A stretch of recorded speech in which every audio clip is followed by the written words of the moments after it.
Добрый день, уважаемые дамы и господа. Мы продолжаем цикл подкастов, посвященных будущему лучшему из возможных и тому, как к нему прийти. Тема этого выпуска особенно важна. Мы будем говорить о человеке. В предыдущем выпуске мы остановились на вопросе, как создаются программы обучения в нашей системе.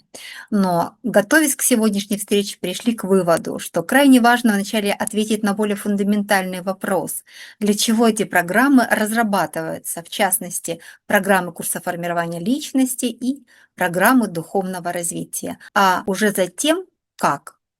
Поэтому сегодня мы рассмотрим, кто такой человек с точки зрения различных существующих подходов к нему, к пониманию его природы и в чем его предназначение, для чего нужны учебные программы, которые разрабатываются в нашей системе, каков подход к созданию этих программ, каковы его основы, а также чем наши учебные программы принципиально отличаются от других, какие их особенности и преимущества.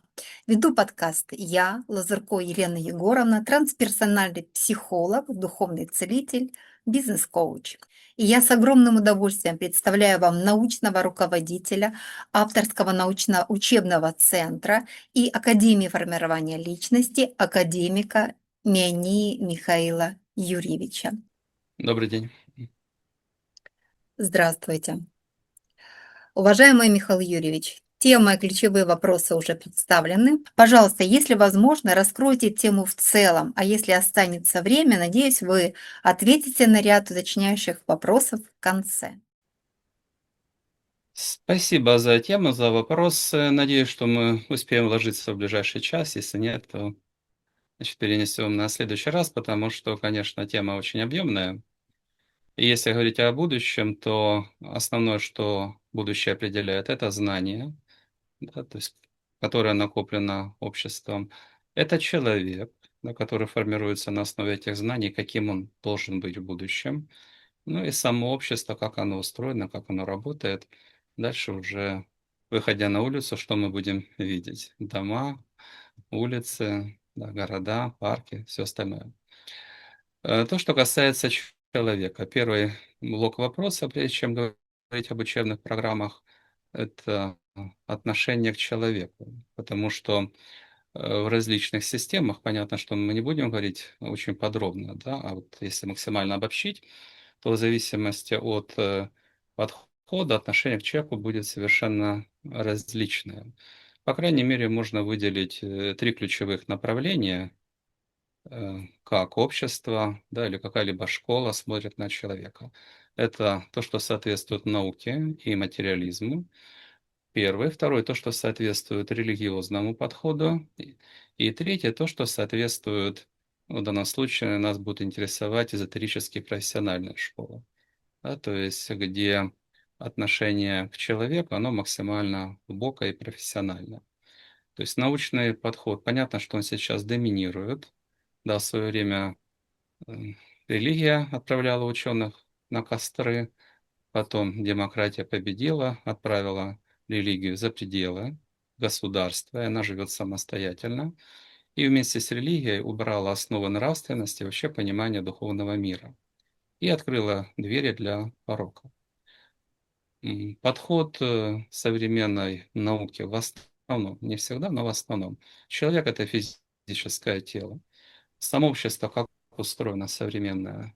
С одной стороны, вот бизнес как такой — это действительно основа для того, чтобы общество развивалось. Он генерирует прибыль, а уже эти деньги, они распределяются на все остальные сферы жизни.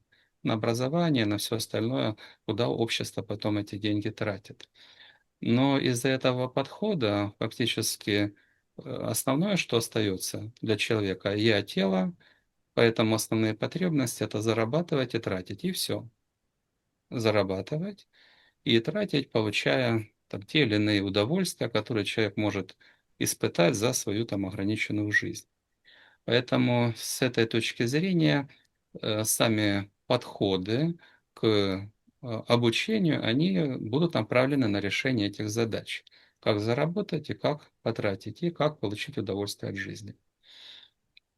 Если мы говорим с точки зрения религии, то есть некоторые отличия, где-то множество воплощений, где-то человек живет один раз, как бы не столь важно. Но здесь человек — это душа, и есть воля свыше. Задача человека — понять, что от него требует высшие силы, ну или Бог, или имен может быть там тысячи, не столь важно.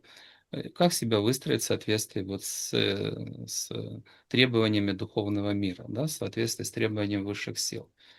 И если рассматривать историю, то, конечно, основные достижения в истории, они были достигнуты тогда, когда религия занимала почетное место, и многие вопросы были решены, взаимодействие с властью, законы и все остальное. То есть религия давала основу для того, каким должен быть человек. Если мы говорим там самым высоким требованиям, когда человек соответствовал, да, то есть он кристально чистый, да, честный, преданный, максимально эффективный, абсолютно бесстрашный и так далее, высокоэтичный, то это на основе тех или иных религиозных положений. И для прошлого это было совершенно справедливо. Для настоящего это не будет эффективно, как это было в прошлом, да, по множеству различных причин. Если мы говорим чисто о религиозном подходе, да, потому что, с одной стороны, религия, она сильна своими догмами, да, то есть она защищает определенные основы и их не изменяет, старается не изменять. А с другой стороны, жизнь меняется, требования меняются, и вот то, что было справедливо раньше, оно не всегда будет справедливо для сегодняшнего дня. Ну, предположим, один из примеров. Вы заходите в самый лучший храм, там церковь какую-либо, костел, самый центральный, самый прекрасный, там какая-то служба идет, там кто-то поет.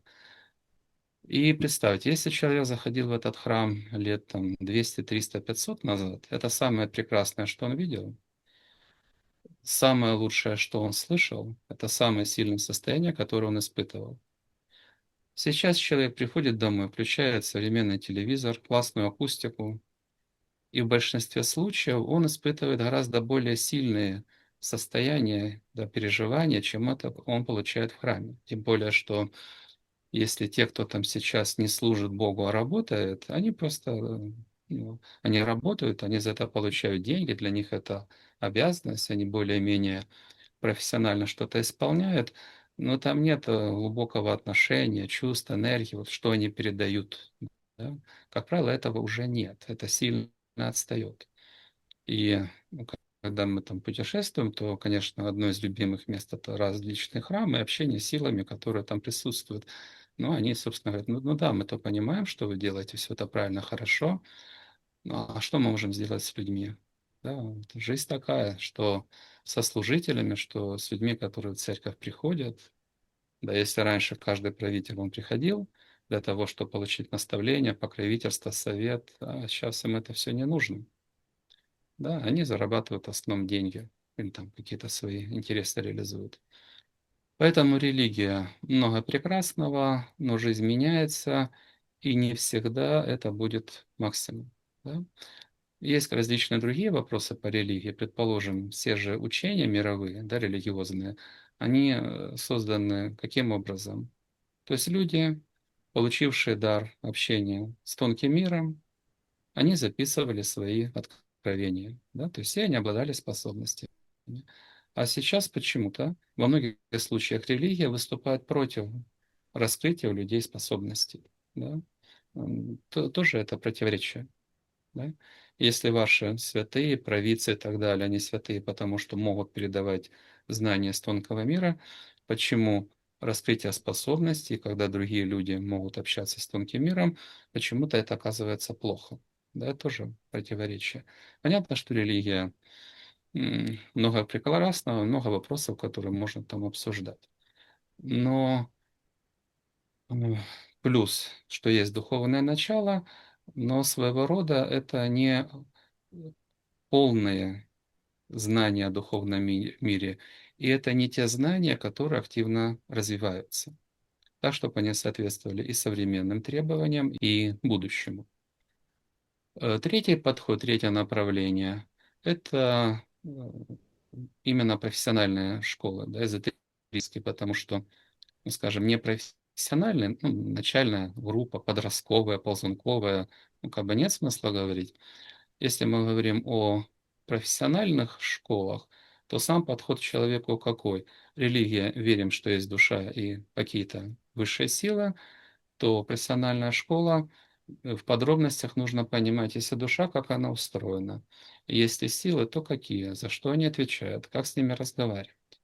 И в конечном итоге одна из задач, да, профессиональных школ — понимать, как устроен мир, раскрыть у человека соответствующие способности, чтобы у него появилась собственная возможность общаться с тонким миром, со своей душой, с тонким миром, с различными силами. И тогда вопросы, как устроен тонкий мир, существует ли он, и все остальное прочее, они уже не стоят. Иди и смотри. Да, вот задача профессиональных школ — вывести человека на такой уровень, чтобы он мог напрямую с тонким миром взаимодействовать, да, с различными силами.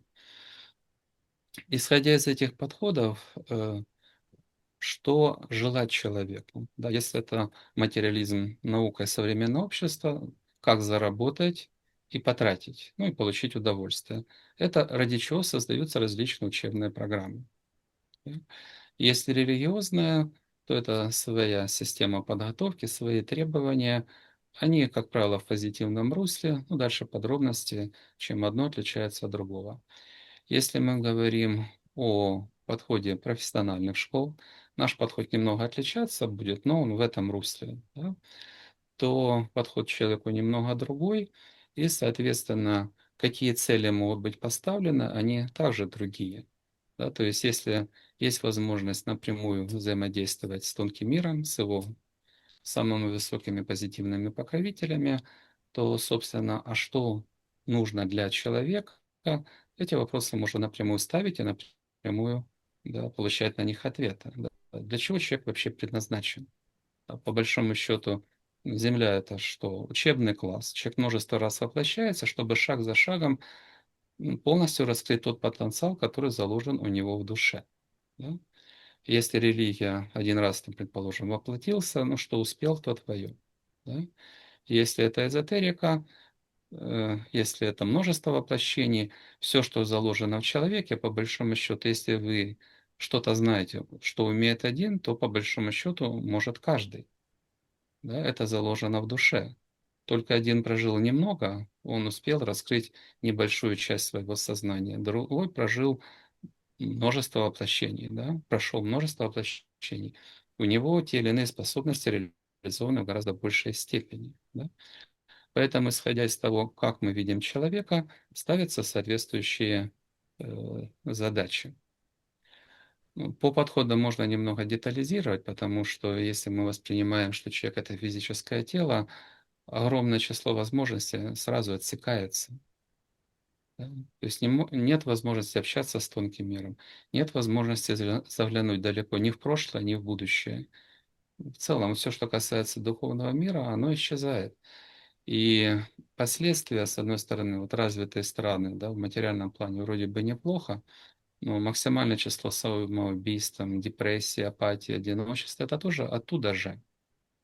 Потому что если духовной основы нет, душа плачет и разрушается. И те, кто верит, да, предположим, религия, эти люди на порядок более счастливы, это по научным исследованиям. Но если же мы говорим, что дает человеку возможный максимум, то это профессиональная школа, да, где люди раскрывают способности, где люди работают с энергией. Если посмотреть какие-то там чудеса, ну, неважно, человека кислотой обливают, с него пар идет, он получает удовольствие, закапывают там землю на какое-то длительное время, да, или там копье втыкают в горло, и он это копье идет вперед и ломает. Это люди, которые работают с энергией. Да, то, что имеет отношение именно к эзотерическим знаниям. Поэтому наука — зарабатывать и тратить, религия, ну, там по-своему формулируется, хотя, ну, в любом случае все религии имеют общую основу: быть честным, быть справедливым, да, с уважением относиться к жизни, к этому миру и так далее. С точки зрения духовной, я надеюсь, обид не будет в мою сторону, но это в большей степени начальное обучение. Да? А следующий уровень знаний, то есть фактически эзотерический подход, это следующий уровень знаний, когда душа изучается в подробностях, да, духовный мир изучается в подробностях. Чем подробнее мы знаем, как это устроено, тем больше у нас есть возможности с этим что-то сделать. Да, исходя из этого и формулируются соответствующие цели. Для чего? Для чего? Поэтому дальше немного подробнее. Вот, отношение к человеку с нашей точки зрения самое эффективное, самое полное, как выглядит. Это же и подход, который мы реализуем. Э, Каково предназначение человека? Надеюсь, что все не раз слышали, что человек создан по образу и подобию. Да? То есть в тонком мире божества, боги, они примерно таким же образом и выглядят, с множеством различных отличий, да, но примерно таким же образом. Если немного как бы упростить, да, вот молодая душа, в ней изначально закладываются программы, да, вот, что нужно пройти за множество воплощений, там, за миллионы, за миллиарды лет. Но когда человек родился, глаза открыл, его опыт стремится к нулю. Да? И он начинает познавать этот мир. И познает, осваивает его шаг за шагом. Предназначение номер один, зачем человека отправляют на Землю, чтобы он обучался и максимально полно свой потенциал, который у него заложен, чтобы он мог его раскрыть. Первое, раскрыть все таланты, знания, качества, свойства, да, чтобы он поднялся до уровня максимально возможного совершенства, до уровня Бога человека, да, с раскрытыми способностями, с огромной силой внутренней и так далее. Первое, потенциал раскрыть. Второе, максимально полно, максимально эффективно свой потенциал реализовать. То есть научиться действовать в этом мире максимально эффективно и принести этому миру и высшим силам, и себе, как следствие, максимально возможную пользу. Это два основных предназначения. Раскрыть потенциал и его реализовать. Если мы говорим, что включает в себя раскрытие потенциала человека, что он должен знать и уметь, то практически все, чему можно здесь научиться. Да, если мы сравниваем, предположим, что такое духовное, что такое материальное или социальное образование, среднюю школу все знают. Физика, математика, там, химия, литература. Все это нужно для того, чтобы становиться специалистом, пойти куда-то работать, решать какие-то материальные задачи. И есть огромное число вопросов, которые жизненно каждому необходимы. И, собственно, те, кто их осваивает на высоком уровне, они становятся людьми известными, успешными, влиятельными. Да, ну, предположим, человек без цели, может он чего-либо достичь? Он решает только локальные задачи. Никогда он к успеху не может прийти. Он может выполнять только задания, которые перед ним ставят. Да? Чтобы человек мог прийти к каким-то значимым результатам, он должен видеть свое будущее, да, он должен видеть долговременную перспективу, у него должно быть долговременное планирование, да, это цели. Чтобы к целям прийти, нужны планы. Чтобы по планам пройти, нужна внутренняя дисциплина. А большинство людей, у них нет внутренней дисциплины.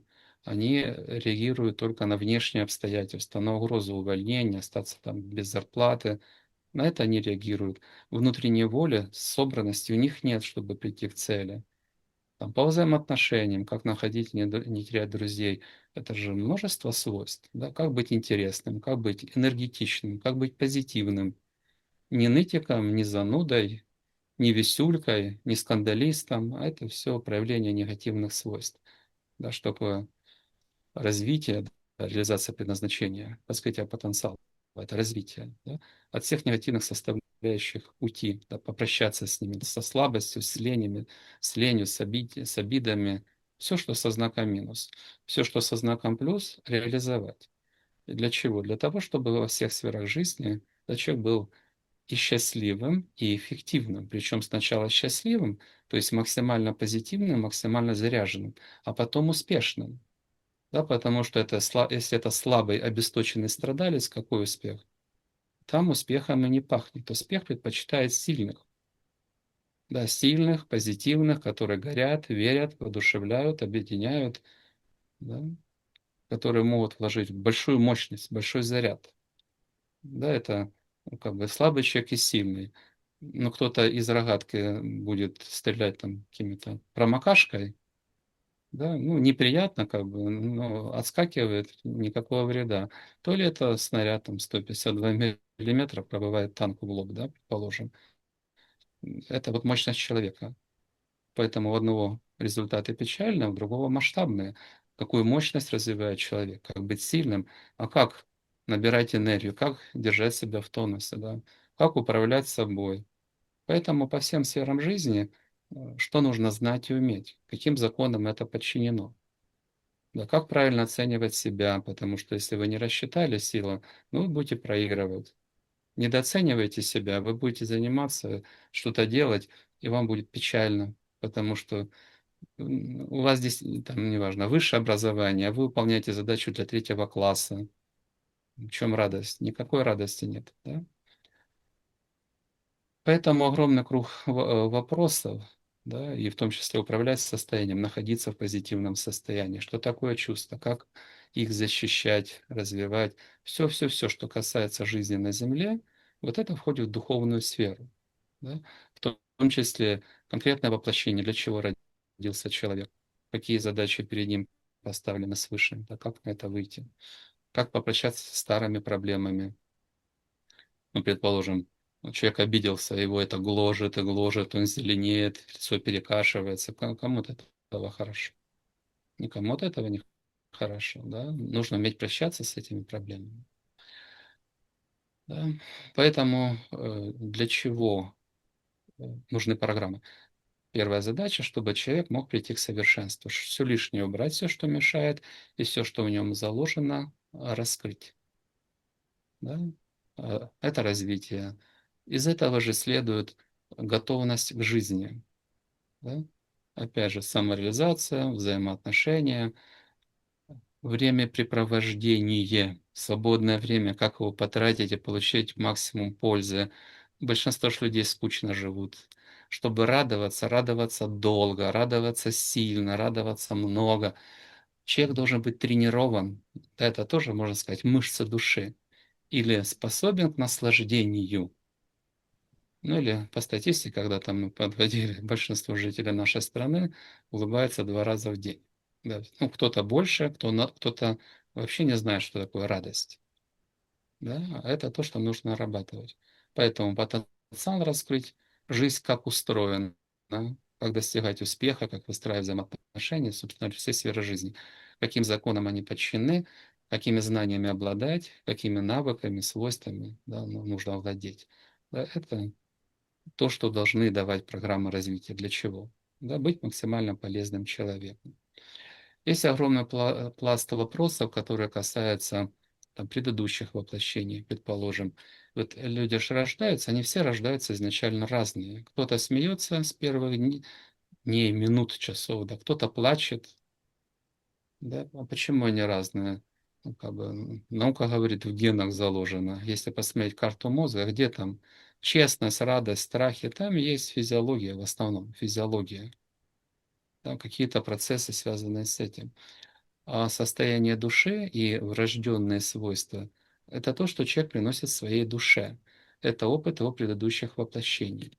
И если он печальный, то человек несет на себе груз этих проблем, каких-то там отречений, ну, неважно, там, от личной жизни, от богатства, там, от успеха. Он проклял, отказался, и на нем это все висит. Да? И чтобы человек получил право на реализацию в этой сфере, ну, вы кого-то там оскорбили, предположим. Ну, как вам человек будет помогать? Вам нужно прийти, извиниться, закрыть вопрос, компенсировать, да, там, потери, перенастроить взаимоотношения. Тогда можно общаться, можно рассчитывать на помощь и поддержку. Это грубая аналогия, но примерно прошлое. Где-то человек наследил, и пока он эти вопросы не закроет, они на него давлеют. И они предопределяют его привычки, его там убеждения, реакции всевозможные. Там, что происходит в тонком мире, какое влияние на человека оказано. Да, это тоже нужно в идеале понимать. Да, если человек владеет этой информацией, технологией, Он знает, как использовать способности. Он их раскрыл, он их использует, получает нужную информацию, решает эту задачу. Не справился сам, он понимает, к кому можно обратиться за решением этих вопросов. А если у человека система убеждений, она неподходящая, ну, не секрет, что и всемирно известные люди, там, миллиардеры, тоже умирают от онкологии в том числе, ну или от других болезней. А почему? Просто нет элементарных знаний, да, что, предположим, онкология– это программа самоуничтожения. Цели, да, они как бы были достигнуты, не вижу, куда дальше. Радость ценю, да, или радость того не стоит, и усилия то ли вкладывают, заряженный человек. Цели, позитив, активность, да, у сознания мотив максимально создавать энергию. Ничего не хочу, радость мне не нужна, это иллюзия, делать ничего не хочу. А что остается сознанию делать? У него нет программ жизни. Да? Выпрыгнуть в окно страшно. Но фактически, когда человек принимает вот подобные решения, он запускает механизмы саморазрушения. Да, поэтому, если есть специалист, который понимает вот всю эту механику, то эти вопросы, они у нас там огромное число случаев, как они решаются. Да? А если человек не понимает эту механику, ему даже в голову не придет, что задача имеет решение. Он даже попытку не сможет совершить. Да? Поэтому различные вопросы, которые касаются тонкого мира, которые касаются, какую ты судьбу себе выстраиваешь в будущем. Да? Предположим, как правило, особо, ну, есть, конечно, отдельные исключения, но особо в ад никто не стремится, но ады ж переполнены. Почему? Потому что, как по Библии, не ведают, что творят.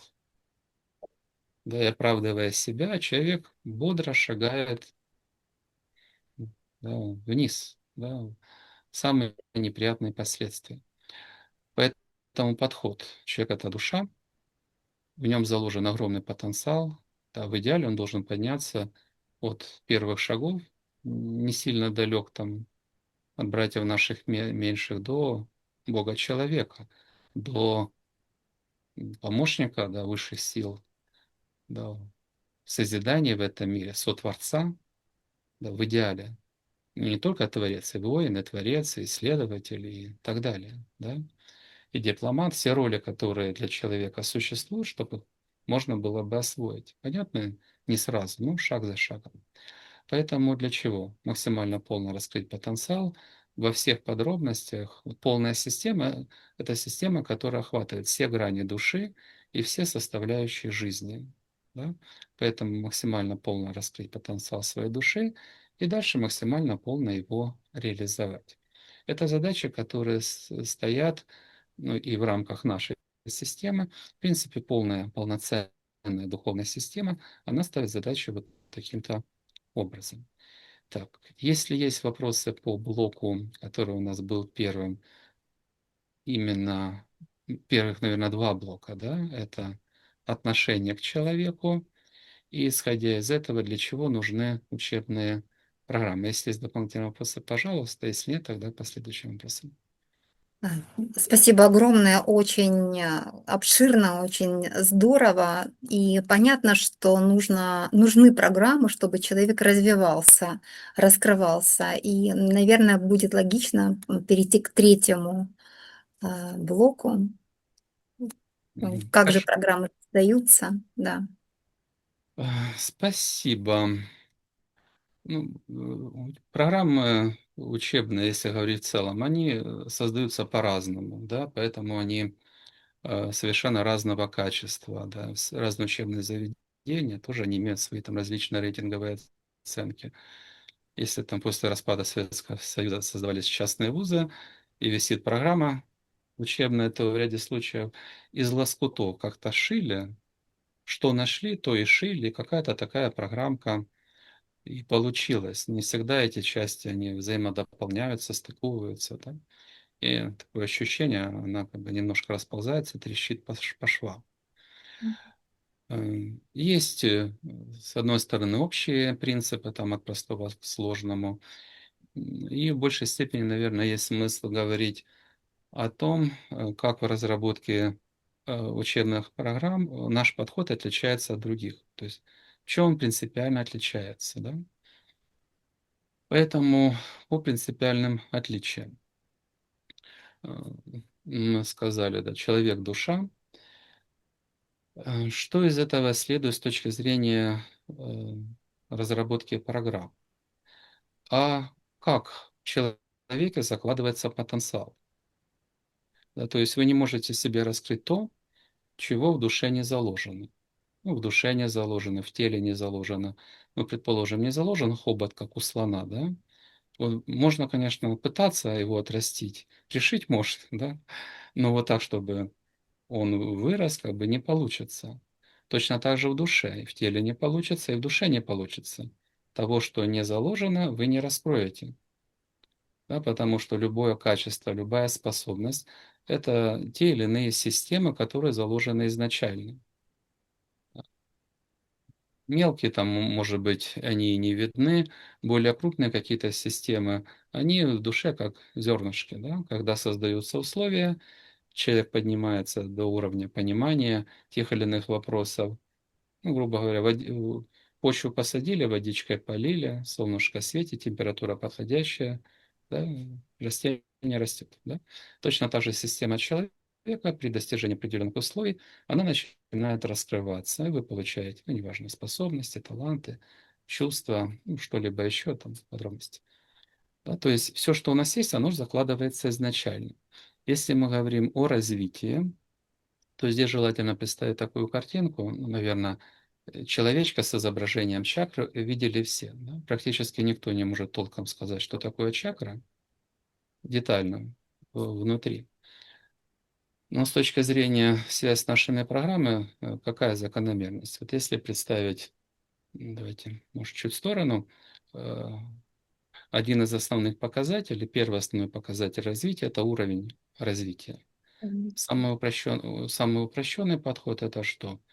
Первый уровень — это работа руками. Здесь не нужно много думать, если огрубить. Берем побольше, несем подальше. Первый уровень — это работа руками, работа с физическими объектами. Да, это крестьяне, рабочие. Вот программы, это не значит, что это плохо, примитивно. Многие люди и программу первого уровня не закрывают, да, чтобы, скажем, ну, программа честно достигать результатов, да, без всякой халтуры, не висеть у кого-то на шее, да, не все это делают. Но первый уровень — это трудолюбие, честность и работа вот с физическим миром. За это отвечает самая нижняя чакра. То есть фактически каждая чакра, кто видел, может быть, более подробное изображение чакр, там каждый лепесточек подписан, там какие-то элементы, там нижняя чакра, там слоник, да, у него на спине треугольничек, внутри там кобра кундалини. Вот каждый элемент, он связан с определенными свойствами. И программа развития, ну, это примерно, вот, прежде чем построить завод, есть генеральный план, чертежи. Да, вот такие чертежи закладываются в сознание человека, в его первоначальной памяти чакр. А по мере развития эта часть странички чертежа достаются, и человек нарабатывает определенные знания, определенные свойства, там, навыки нарабатывает, да? Раскрывает те или иные системы в своей душе, которые будут реализовывать те или иные свойства его души, свойства его сознания. Поэтому первый уровень — работать руками. Нижняя чакра Муладхара. Второй уровень, ну, в брахманизме, да, это торговцы, ващи. Это комфорт. Комфорт — это работа с деньгами, работа с управлением. Но сейчас это какие-то сложные специальности, там программисты, предположим. Да? Это если первый уровень — законы материальные, второй уровень — законы социальные. Да? Здесь человек, он должен следить за собой, там этика, дипломатия, взаимоотношения. Он здесь становится мастером. Да? Получение удовольствия от жизни в материальном мире. Здесь он становится мастером. Третий уровень, третья чакра Манипура — это уже внутренняя сила. Это работа с энергией. Человек, ну, деньги, ну, в принципе, деньги — это как бы хорошо, да? Но если мы берем там люди чести, да, но какая твоя репутация, какие твои личные качества, держишь ли ты слово? Рядом с тобой это стоять и руку пожимать позор на всю жизнь, замечен в связях, порочащих его. Или это огромная честь? Да, это сильные люди, это лидеры, ну, это ну, не просто как бы рядовой, да, это рыцари, да, это офицеры, да, это сила. И человек вот посвящает свою жизнь не просто зарабатыванию денег, ну деньги. Что ты чувствуешь? Да, вот почему люди идут, скажем, в спецназ или какие-то другие вот опасные профессии? Потому что есть упоение в бою, у пропасти на краю. Потому что это сила ощущений, да, это понимание, ради чего ты живешь. Это люди, не гнилушки, которые подставляют друг друга за бабками, извините, гоняются. Это настоящие люди. Да, это чтобы жизнь была настоящим, чтобы чувствовать себя настоящим. И это заложено в душе, это потребность. Да, вот как идет развитие. Программа одного уровня закрывается, следующая включается. Программа следующего уровня закрывается, да, включается программа следующая. Это стремление, которое просыпается в душе. Да, и дальше четвертый это человек знаний, и дальше по ступенькам вверх до мессии, которые от большинства людей в этом мире не зависит ничего, они собой управлять не умеют. Да? А если это основатели религий, на тысячи лет они определяют ход истории. Они запускают процессы, которые меняют мир, да, общество меняет, ценности меняют, образ жизни меняют. Ну, в зависимости от влияния уровень. То есть первая основа для программ, для наших, это то, что заложено в душе человека изначально. Есть уровни, есть подуровни. То есть человек, чтобы пройти уровень, один уровень, он воплощается много раз. Да, он идет по этим уровням, по ступенькам. Поэтому наши программы, они выстроены в соответствии с тем, что заложено в душе человека. Уже изначально заложены программы его развития. Это первый основной как бы, показатель, да, как выстраивать. Люди находятся на разных уровнях, поэтому для части программ там, подключение, скажем, второй уровень, для части программ подключение на третий уровень. Да, в зависимости от того, насколько человек поднялся, он может подключиться к тому или иному уровню знаний и уровней возможностей. Поэтому первое, то, что заложено в душе. Вторая, абсолютно взаимосвязанная как бы, часть, контакт с тонким миром, что рекомендуют да, высшие силы, что рекомендуют покровители. Но, в принципе, это ответы на эти же вопросы, да, что заложено в душе и как наиболее рационально раскрывать потенциал человека. Да, потому что если человек находится, скажем, здесь, ему нужно делать следующий шаг, потом следующий, следующий, ему не получится запрыгнуть. Да, не получится запрыгнуть.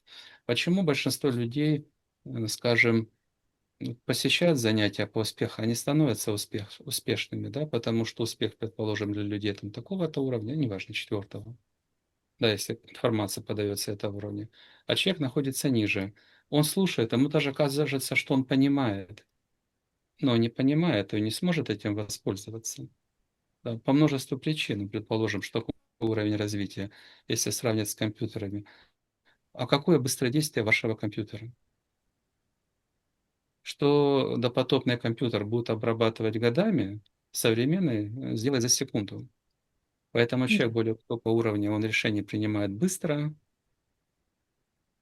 а ну, самый такой человек, скажем так, новичок, он избегает принятия решений. Он боится брать ответственность за свои решения. И Его не способ... решения в большинстве случаев вынужденные. Да? Поэтому одни принимают решение строить свою жизнь, а других судьба подгоняет, да, толкает вперед. Да, кто не хочет идти вперед самостоятельно, того она толкает. Поэтому одна из основ понимания, какие программы заложены, и корректировка, да, следующий уже в соответствии с тонким миром. В целом, по созданию программ один из важных принципов, ну, предположим, есть курсы, которые там несколько лет человек изучает свойства воды. Ну, вот в чем польза? Если на выходе вам нужно получить рекомендацию, какую водичку, как часто, сколько раз в день пить и, собственно, все. Вот смысл изучать, да, может быть, для какого-то узкого специалиста, но смысл изучать многие вопросы. Какой рациональный смысл изучать свойства воды долго, если на выходе нужны простые инструкции там, на 20 минут, предположим, понять и изучить, ну и привычку сформировать. Это глупость. Да, как там говорил Козьма Прутков, специалист– это флюс, надутый только с одной стороны. Да, потому что если вы чему-то уделяете внимания много, это значит, остальным сферам вы не уделяете внимания или вообще, или уделяете очень мало. Да? Поэтому мудрость– это гармония, умеренность, пропорции. Один из ключевых вопросов, э, какой информации, сколько времени, сколько внимания нужно уделить в программе. Мгм. И по этому подходу сколько? Вот ровно столько, как эта информация влияет на конечный результат. Мгм. Если влияет больше, внимания нужно уделять больше. Да? Если влияет меньше, внимания нужно уделять меньше. Если вообще никак не влияет, зачем этому вообще уделять внимание? Да? Поэтому, ну, собственно, там человек умный, успешный, это как делать выбор, как выбирать главное. Да? Поэтому второе– это пропорция. Если говорить в целом, то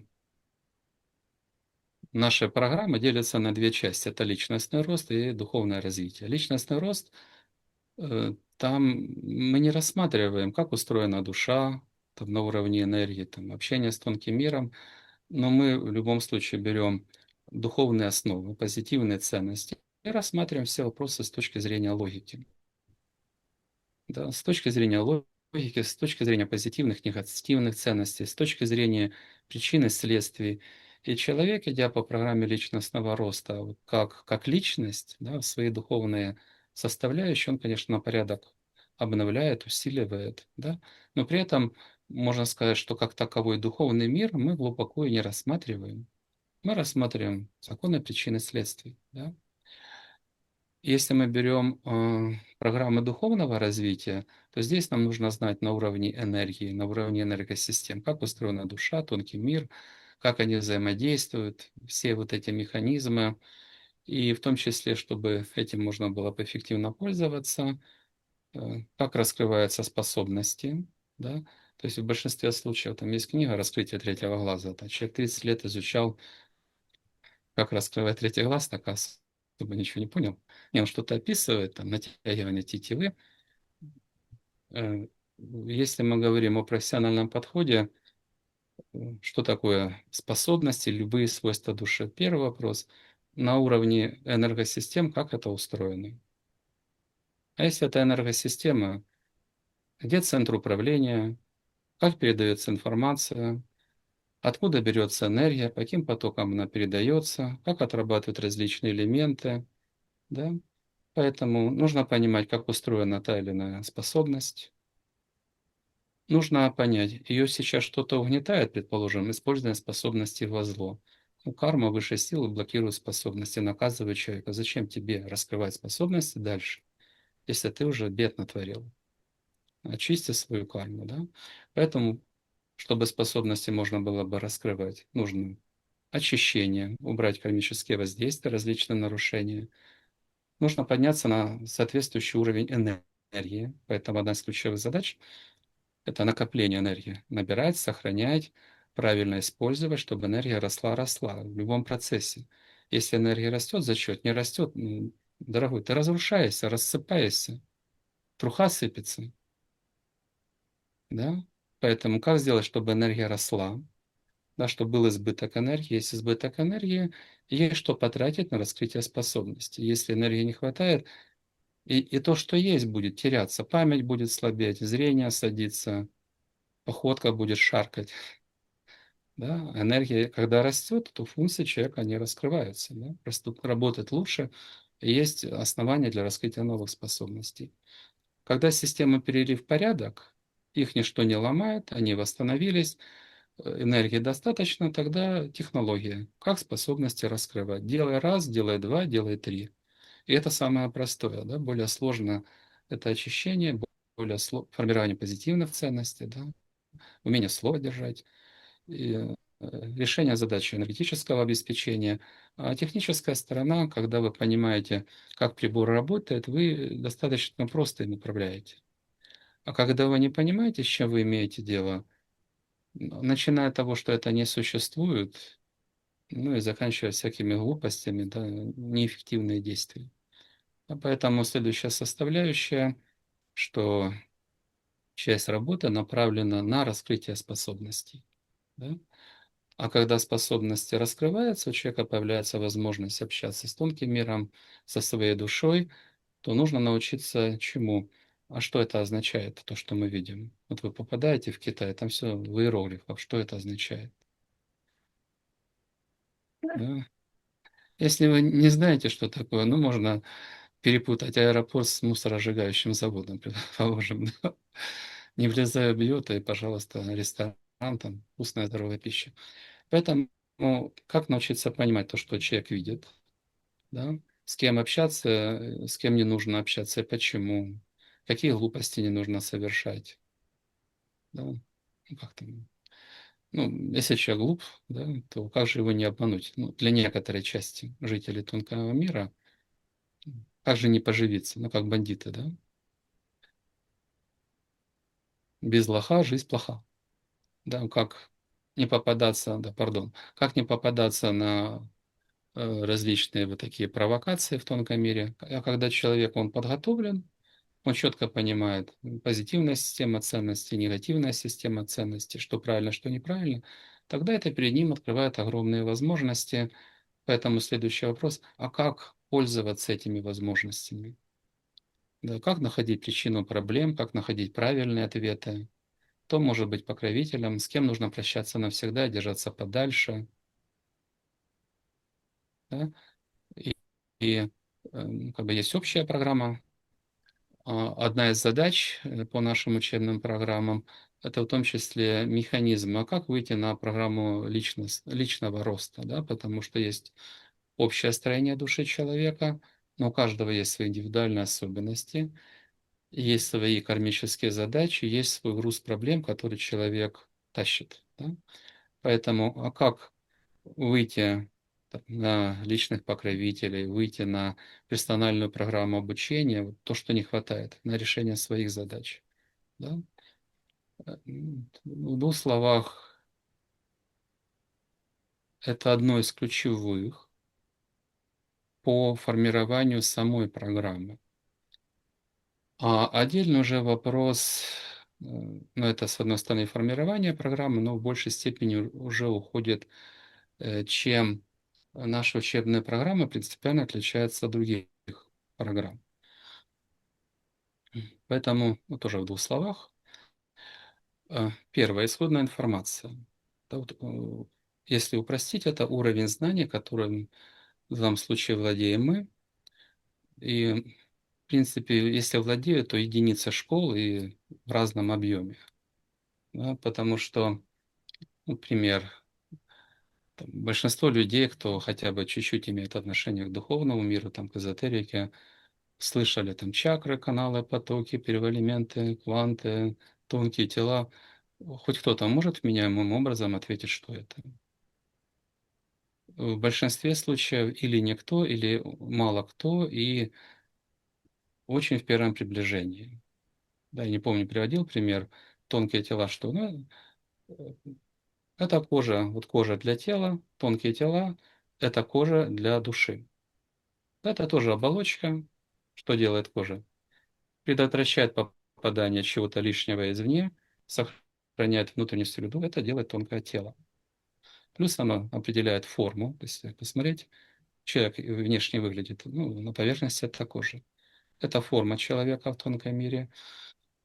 И это как стена, да, своего рода, к которым крепятся различные системы. То есть если мы понимаем, что в основе души всего духовного мира лежит энергия, да, то тонкие тела, они выполняют определенные функции с точки зрения энергии. защищать, сохранять, крепить. Да, это основные функции. Ну, точно так же можно пройтись по всем остальным. Но если человек не понимает как бы природы, каких-то механизмов, он просто использует слова, даже что-то рисует. А что за этим стоит? Если мы понимаем, тогда из этого следует там следующий вопрос. Ну, предположим, э, повреждение тонкого тела порвалось. Это что значит? Энергия, кровь, жизнь вытекает. Что нужно? Восстановить. Да? То есть, Мгм. когда мы понимаем строение, мы понимаем все эти механизмы, мы получаем инструменты для устранения различных проблем. Так, предположим, медик что там может лечить, а, скажем, Елена Егоровна видит, что там какое-то там, что-то разрезано, там неважно, шланг вставили, энергия вытекает и вытекает, там какая-то гадость копошится. Никакими лекарствами это нельзя убрать. Это можно заглушить. То есть лекарство активизирует физиологию, она будет стараться компенсировать, но боль не уйдет, по большому счету, проблема не уйдет, пока не будет устранена первопричина. Вот все эти механизмы должны уйти, все лишнее, постороннее. Отток энергии должен уйти, там, то, что копошится, должно уйти, негативная энергия должна уйти. Да? Все нужно убрать, восстановить все, тогда человек чувствует себя нормально. Поэтому по уровню знаний первое преимущество и одна из ключевых основ — это детальное описание вот, душа, тонкий мир, все остальное на уровне энергии, и энергосистем, ну, включая чего ни у кого нет. Как чакра выглядит внутри, из чего она состоит, да, ну, дальше уже как этим пользоваться. Поэтому первое преимущество — это уровень знаний. Ну, при этом то, что наша задача, вот многие книги духовные написаны так, что попробуй разбери, что там написано. Да, то есть, если глубокого понимания нет, то тяжело изучать. Нужно там по крупинкам вытаскивать. И если брать там лет 30-40 назад в эту сферу входил, то существовал такой подход, один из подходов. Если в книге есть одна-две здравые мысли, есть смысл прочитать. Ну, это, конечно, это ужас. Да? В идеале информация должна быть концентрирована. Вот наша задача, чтобы духовный мир мы изучали с точки зрения науки, да, то есть чтобы работала логика. Логика именно как в идеале, как в строгих науках, да. Полнота, непротиворечивость, обоснованность, да, она же там проверяемость, да, чтобы все это было понятно, и это можно было бы проверить. Если не все, то большую часть лично на себе. Поэтому исходные знания, именно то, что на уровне энергии, как это выглядит, на уровне духовных законов, как это работает. Так что была, опять же, возможность это проверять, да, на себе. Ну, скажем, Мгм. нарушение закона, прилетает кармическое воздействие. Это можно ощущать. Ну, люди, как правило, чувствуют. Им плохо. Да, и что болит, неожиданно закололо, закашлялся, позеленел. Да. Или внутренняя проблема активизируется, или извне воздействие включается. Человек это чувствует, кто проходит обучение, он это просто видит, он понимает. Да? И дальше может работать с первопричинами. Первое — это уровень знаний и возможности, которые это дает. Да, это на уровне энергии и на уровне духовных законов, что почему происходит. Да. Второе основное преимущество и отличие — это алгоритм изменений. Там можно посвятить и отдельную тему, но смысл в том, что э, ну, любой технологический процесс, да, это цепочка. От первого действия до последнего, и максимальный результат, когда вот по этой цепочке полностью прошли от А до Я, тогда оно работает. Если что-то убрали, оно или не работает вообще. Ну, автомобиль может ехать, в принципе, без крыши? Ну, может. Без дверей? Ну, в принципе, может. Если там еще там из всех кресел, кроме водительского, все повыбрасывать, в принципе, может. Выглядит, конечно, безобразно, но ехать может, да? А без чего-то, без колес не может, без двигателя не может. Да? Лучше, когда это все полное. Поэтому сам алгоритм изменений — это определенная цепочка. Да? Нужно получить информацию, ее понять, сформировать правильное представление. Да? Это логические упражнения. Если в сознании нет представления, думать нечем, не о чем. Да? Дальше. А у человека есть противоположные программы. Если принимаем, ну, неважно, там, я душа, значит, души нет, эти программы нужно убрать. Пока человек это не уберет, он формирует внутренний конфликт. А если конфликт, то одна часть сознания воюет с другой, и ничего хорошего не происходит. Поэтому, если сформировали какое-то представление, все, что против, нужно убрать. Это перепрограммирование сознания, мало кто этим владеет, перезапись. А если человек этот инструмент освоил, то главное понять, с чем ты хочешь попрощаться, запускаешь механизм, я разрушаю там страх или все порождающее страх. Я усиливаю бесстрашие. Если это правильно выполняется, то, собственно, все, негативные программы ушли. Да? Поэтому, а если этого не делать, то изменения все не блокируются в зависимости от того, что там внутри против. Поэтому в большинстве случаев тренеры пишут, а тренинги не работают, а развиваются только те свойства, где нет внутреннего сопротивления. То есть нет того, что против, тогда это работает. Человек хочет, он все делает. А если внутри противоположные программы, то есть нужно зачистить. Да, это силовые. Да? Когда человек это освоил, тогда можно переходить, собственно, к тренингам. Да, то есть понял, убрал то, что мешает, сформировал, усилил, перенес из интеллекта в подсознание позитивное представление, сформировал соответствующие там системы управления, мыслительные структуры. Все, есть позитивные, они ушли в подсознание. У них есть энергия, но у них нет еще опыта, они не тренировались. Дальше можно переходить к тренингу. Да, вы моделируете там медитация или общение, ну, чему-то обучаетесь. Дальше нужно это подключать к жизни, к самоконтролю, планированию, к ритму. Тогда это становится полноценная цепочка изменений, тогда это работает. Если мы из этой цепочки что-то убираем, то изменения, они или останавливаются на половине, или, предположим, человек что-то узнает, то, с чем он не согласен, он просто напрягается, напрягается. Какие изменения? Ему становится хуже, если он не убирает противоположные программы. Да, поэтому должно быть программа преобразования должна таким образом работать. Следующее основное отличие это эффективность отдельных элементов, эффективность отдельных технологий. Суть в чем? Чем меньше вы что-то знаете, скажем, как управлять самолетом, да, тем меньше вы можете использовать его возможности. Предположим, взлететь сумел, а сесть не получается. Да? Поэтому чем лучше мы понимаем строение сознания или там, тонкий мир, взаимодействие, все законы, тем более эффективные техники мы можем создавать и использовать. Ну, предположим, у человека есть способность, он понимает, откуда энергия берется, куда она направляется, он может проверить. А здесь есть 100% энергии, или она застряла элементарно? Застряла, процесс не идет. Проходит, хорошо. То есть появляется обратная связь. Нужно, чтобы была обратная связь. Как идет процесс тех или иных изменений, там, внутренних или взаимодействий. Поэтому третье – это эффективность всех элементов.